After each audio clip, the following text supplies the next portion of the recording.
Hi, my name is Alicia Nelson and this is my video reflection blog. So the purpose of this speech was to basically give the audience a little more information about a topic they may or may not know about. I gave my speech over illiteracy around the world, and I feel like I gave people a little bit of a better idea over what it was and who was affected by it. Going into this presentation, I was nervous because I had never done a narrated PowerPoint before. I'm so used to actually delivering a speech to people.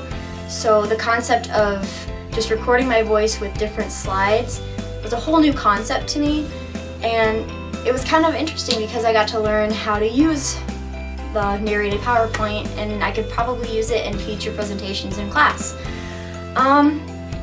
Speaker ethos, in all reality, is kind of just how you carry yourself when you're in a speech, being friendly and outgoing, kind of being able to relate to your audience and not intimidate them, but you also need to try to not be very boring.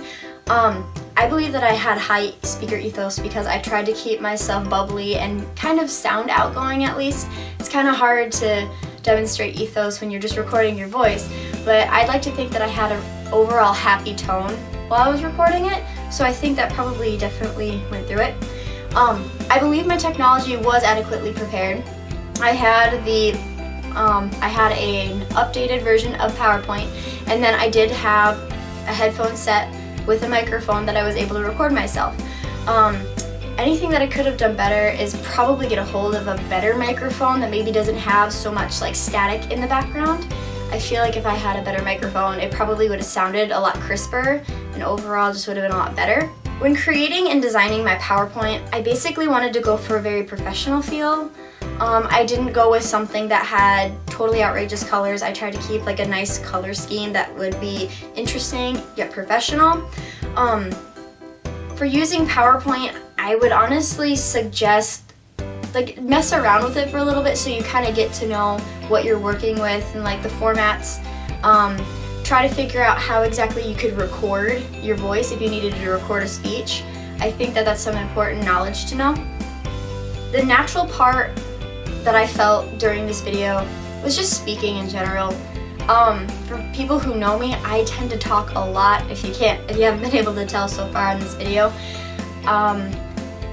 I really enjoy speaking. The thing that I felt odd about was the fact that I wasn't speaking to another person and I could actually go back and change what I say and how I say it.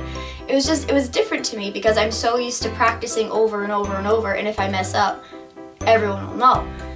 But it was kind of nice, knowing I could go back and change it if I really, really needed to. Considering my audience, I guess I just kind of thought that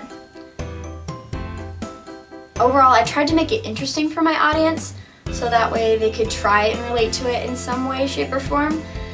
I tried to sound happy and outgoing, as I mentioned earlier, so I feel like that probably would help the audience relate a little bit more. So the one specific chapter that I want to connect with is chapter 2, and that's speech anxiety.